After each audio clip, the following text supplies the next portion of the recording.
Many people have been waiting for the Fitbit Charge 4. Okay, maybe not the Charge 4 specifically, but a fitness tracker made by Fitbit with built-in GPS.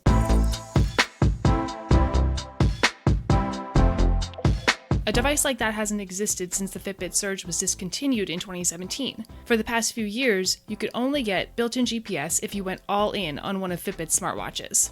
But the wait is over now, and the introduction of the Charge 4 should make many fitness enthusiasts very happy. It's a solid update to the Charge 3 that adds more features than it removes and keeps the budget-friendly $150 price. Essentially, Fitbit did the same thing here as it did with the Versa 2. Updated the original device with features that many had been asking for without increasing the starting price. Anyone pining for a fitness band, not a smartwatch, with built-in GPS at an affordable price, finally got their wish.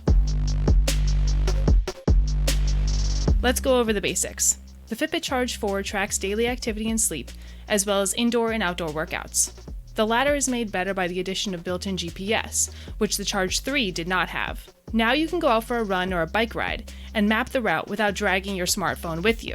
Afterwards, you'll see your route in the Fitbit mobile app, along with new heat maps showing how your heart rate and pace varied throughout the workout. GPS in the Charge 4 works just as well as it does in Fitbit's Ionic smartwatch. I appreciate that you can start running before the GPS actually pinpoints your location. It'll keep working in the background to lock on. All of my route maps were accurate, and the heat maps gave me a better understanding of when I was working the hardest during my workout. Another new feature is active zone minutes. The Charge 4 keeps track of how much time you spend in each elevated heart rate zone, and it will alert you when you've moved into a new one while working out. The number of buzzes you feel from the wristband will tell you which zone you're currently in. 1 buzz for fat burn, 2 for cardio, and 3 for peak. This can get annoying if your heart rate fluctuates a lot during exercise, but it actually motivated me a lot when I ran. Knowing I was pushing myself into higher heart rate zones made me want to move faster for as long as I could. Fitbit also brought Fitbit Pay and a Spotify app to the Charge 4. You don't have to pay extra for NFC payments anymore.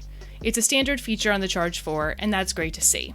However, the combination of GPS and Fitbit Pay had me yearning for onboard music storage as well. Not including that feature makes the Charge 4 feel a bit incomplete, but it's also unrealistic to expect that combination of features in a $150 device. The Spotify app lets premium subscribers control playback from the band's display, which comes in handy when you're out for a bike ride and don't want to risk pulling out your smartphone. However, music controls only work for Spotify.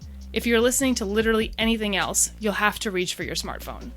You'll also notice a couple of new sleep features on the Charge 4. A simple one is sleep mode, which turns off notifications and disables the screen so you're not accidentally woken up by a rogue text in the middle of the night.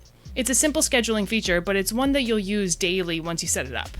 The new estimated oxygen variation chart lives in each night's sleep data page in the Fitbit app, showing how much your blood oxygen saturation varied during the night through a line graph.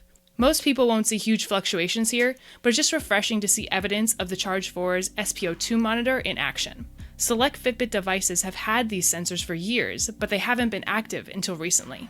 The rest of the Charge 4 feels similar because it's very similar to the Charge 3.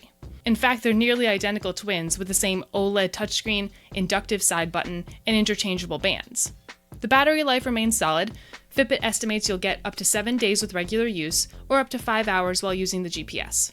My Charge 4 was down to 20% after 3 days of all day and all night wear, which included 2 one-hour-long GPS workouts and 1 hour of exercise sans GPS. An unfortunate thing that remains is Fitbit's incompatibility with Apple Health and Google Fit. But thanks to Google's acquisition of Fitbit that's in process, we'll likely see support for Fit at some point down the road. When it comes to competitors, the Garmin Vivo Sport is the closest thing to the Charge 4 available now.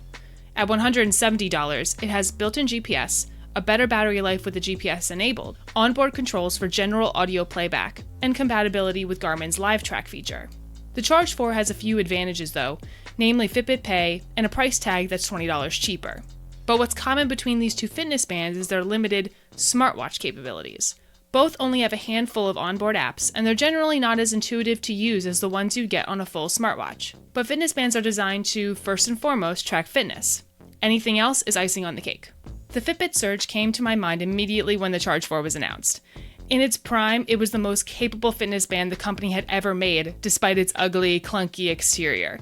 Now the Charge 4 is here to fill the hole left behind by the Surge and give users a way to get built-in GPS without spending $200 on a smartwatch. It's good in all the ways the Charge 3 was, and the new features only add to the final experience.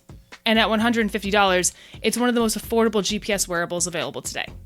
Thank you for watching our Fitbit Charge 4 review. If you have any feedback or want to learn more about the Charge 4, be sure to check out the full written review on engadget.com and leave a comment below. We'll see you next time.